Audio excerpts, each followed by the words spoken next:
అప్పుడు భయము భక్తి అట్లాంటివి ఏవీ లేదు. పాప భీతి కావచ్చు, ఇట్లాంటి వాటికి అసలు ఆస్కారమే లేదు. ఆయనకు సంబంధించి కావచ్చు, ఆయన చుట్టూ ఉన్నటువంటి అనుయాయులు వాళ్ళకు ఎవరికి కూడా దేవుడంటే భయం లేదు.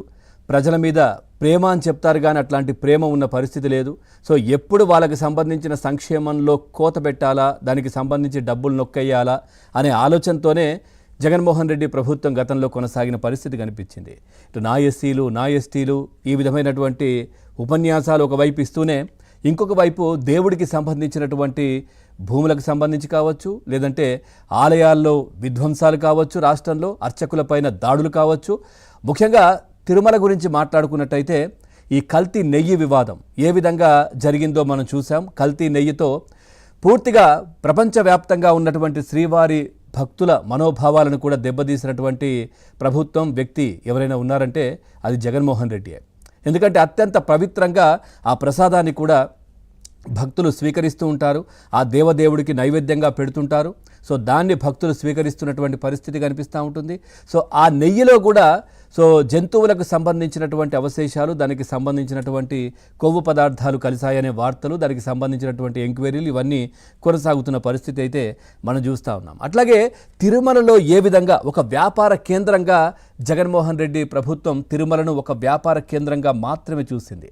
దాంట్లో ఏ విధంగా దోచుకోవచ్చో ఈ విధంగానే ఆలోచన చేసింది తప్పించి భక్తుల మనోభావాల గురించి, భక్తుల గురించి ఆలోచించిన పరిస్థితి లేదు. అంటే మనం ఘాట్ రోడ్డు పైనుంచి ఎక్కుతుంటే మనకు అక్కడ కనిపిస్తూ ఉంటుంది పక్కన ఉన్నటువంటి కల్వర్ట్లు కావచ్చు, వీటికి సంబంధించి కూడా ఇవన్నీ అవసరం లేకపోయినా కట్ చేయడం, కోత కొయ్యడం, వాటిని విరగొట్టడం, ఆ తర్వాత మళ్ళీ కట్టడం, అంటే టెండర్లు పిలవడం, దాంట్లో కొట్టేయడం డబ్బులు తిరుమలకు సంబంధించి. అంటే ఈ విధమైనటువంటి వ్యాపార కేంద్రంగానే చూశారు. అవసరం లేకపోయినప్పటికీ కూడా కొన్ని నిర్మాణాలు చేపట్టడం ఆ ఘాట్ రోడ్డు ప్రాంతంలో ఇట్లాంటివన్నీ జరిగాయి. ముఖ్యంగా శ్రీవారి ట్రస్ట్ పేరిట దాదాపుగా 1300 కోట్ల రూపాయలు దీంట్లో కొట్టేశారనే చర్చ ఒకవైపు జరుగుతూ ఉంది. అదేవిధంగా ఇటు ఏదైతే టిక్కెట్లు అమ్ముకోవడం, పెద్దిరెడ్డి కావచ్చు, రోజా కావచ్చు, అదేవిధంగా ఇటు చెవిరెడ్డి భాస్కర్ రెడ్డి కావచ్చు, టిక్కెట్లు అమ్ముకున్నారనే ఆరోపణలు ఏంటి మనం చూస్తూ ఉన్నాం. వాళ్ళు ఎప్పుడు దర్శనానికి వచ్చినప్పటికీ కూడా రోజా దర్శనానికి వచ్చిన ప్రతిసారి ఒక దాదాపుగా 50-60 మందిని వెంటేసుకొని వచ్చి వాళ్ళకు దర్శనాలు చేయించేది.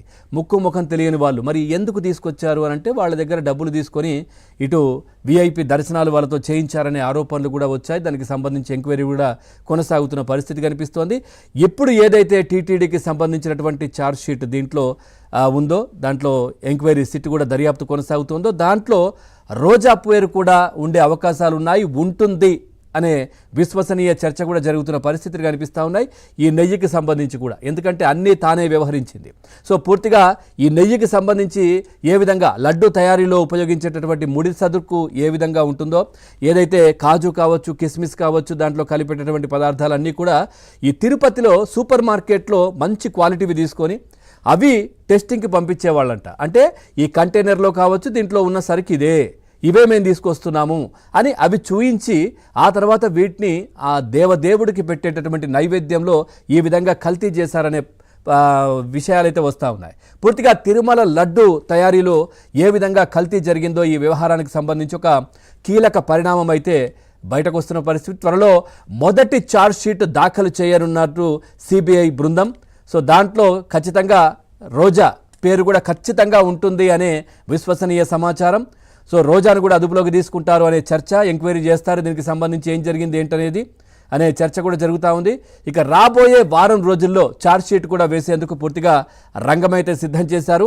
కల్తీ నెయ్యి వ్యవహారంలో ఇప్పటికే 6గురిని అరెస్ట్ చేసినటువంటి అధికారులు, దాంట్లో ఏఆర్ డైరీ కావచ్చు, బోలేబాబా డైరీ, వైష్ణవి డైరీకి చెందినటువంటి వారు ఇప్పటికే అరెస్ట్ అయ్యారు. మొదటి ఛార్జ్ షీట్ వేసిన తర్వాత రెండో దశ దర్యాప్తు కూడా చేపడతారు అన్నట్టుగా కూడా తెలుస్తోంది. ఆ ఛార్జ్ షీట్ వేసినాక దాంట్లో ఏమేం జరిగింది, ప్రథమంగా జరిగినటువంటి అంశాలన్నీ కూడా పొందుపరిచి ఎవరున్నారు దీంట్లో అనేది ఆ కంపెనీలకు సంబంధించిన డీటెయిల్స్ ఉంటుంది. దాంట్లో ఛార్జ్ షీట్ తర్వాత అప్పుడు ఆట మొదలవుతుంది, రెండవ దశ ఛార్జ్ షీట్ మొదలవుతుంది, దానికి సంబంధించి ఎంక్వైరీ స్టార్ట్ అవుతుందనే చర్చ జరుగుతూ ఉంది. ఇక పూర్తిగా మొదటి దశలో పాత్రధారులను అరెస్ట్ చేసి సిట్ బృందం ఇప్పటికే మనం చూసాం అరెస్ట్ చేసింది. ఇక రెండో దశలో సూత్రధారులపై ఫోకస్ పెట్టే అవకాశాలు ఉన్నాయి సిబిఐ అధికారులు అనే చర్చ జరుగుతోంది. ముఖ్యంగా ఏఆర్ డైరీకి టెండర్ దక్కేలా నిబంధనలను ఏ విధంగా మార్చారు, ఆ సూత్రధారులు ఎవరు, దానికి సంబంధించి వైసీపీ హయాంలోని పాలక వర్గంలోని కొందరు సభ్యులు దాంట్లో ఉన్నట్టుగా సమాచారం అయితే అంతా ఉంది. అదేవిధంగా టీటీడీలోని కొంతమంది అధికారులపై ఇప్పటికే సిట్కు కూడా సమాచారం వెళ్ళినట్టుగా తెలుస్తోంది. వీళ్ళందరినీ కూడా రెండో దశలో ఎంక్వైరీలో వీళ్ళను ఛార్జ్షీట్లో చేర్చడం, పిలవడం, మాట్లాడడం, అరెస్టులు కూడా అప్పుడు జరుగుతాయి. ఆ తరువాత ఎవరైతే ప్రజాప్రతినిధులు దీంట్లో ఇన్వాల్వ్ అయ్యారో, ముఖ్యంగా చాలా వార్తలైతే వస్తూ ఉన్నాయి. పెద్దిరెడ్డికి సంబంధించి కావచ్చు, చెవిరెడ్డి భాస్కర్ రెడ్డి కావచ్చు, అదేవిధంగా ఆర్కే రోజా దీంట్లో చాలా ఇన్వాల్వ్ అయ్యారు.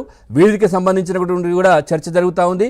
ఈ ఏదైతే శ్రీవాణి ట్రస్ట్లో కుంభకోణాలు, టిక్కెట్లు అమ్ముకోవడాలు, ఈ ముగ్గురు కూడా టిక్కెట్లు అమ్మారు తిరుమలలో అనే చర్చ కూడా జరుగుతూ ఉంది. దీనికి సంబంధించి విజిలెన్స్ ఎంక్వైరీ కూడా జరగబోతోంది. దానికి సంబంధించి ఎంక్వైరీ కూడా జరుగుతున్న పరిస్థితులు. అట్లాగే శేషాచలం అడవిలో ఏదైతే అటవీ శాఖ మంత్రిగా ఉన్నటువంటి పెద్దిరెడ్డి రామచంద్రారెడ్డి దాంట్లో పూర్తిగా ముఖ్యంగా ఎర్రచందనాన్ని కూడా దోచుకున్నారు.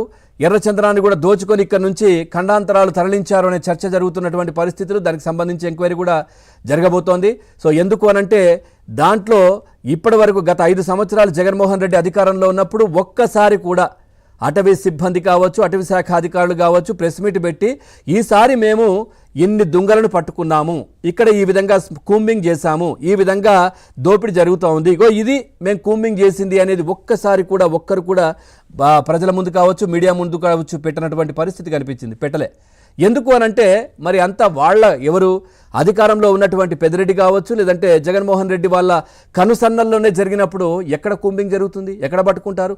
ఇప్పుడు చూడండి, మనం చూస్తూ ఉన్నాం. గతంలో అంతకుముందు కావచ్చు, ఇప్పుడు కావచ్చు ఈ విధంగా కూంబింగ్ జరుగుతోంది. ఈ విధంగా తమిళనాడుకు సంబంధించినటువంటి ఎర్రచంద్రం కూలీలను పట్టుకోవడం జరిగింది, ఇన్ని దుంగలను పట్టుకోవడం జరిగింది, స్వాధీనం చేసుకున్నాం, ఇవన్నీ కూడా వస్తున్నటువంటి పరిస్థితులు. మరి గత 5 సంవత్సరాలు ఎందుకు రాలేదు?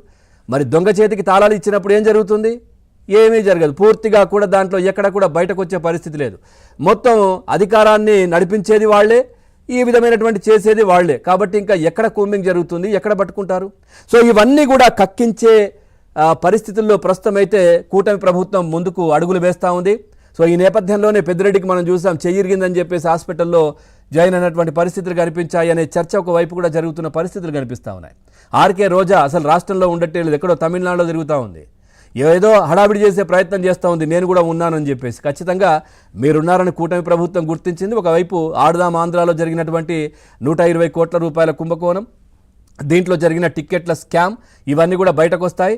అదేవిధంగా ఏదైతే మనం చూసాం విశాఖ రిషికొండ ప్యాలెస్ పైన జరిగినటువంటి ప్యాలెస్ నిర్మాణంలో కూడా అవకతవకలు, దాంట్లో కూడా డబ్బులు నొక్కేశారనే చర్చ పర్యాటక శాఖ మంత్రి రోజానే.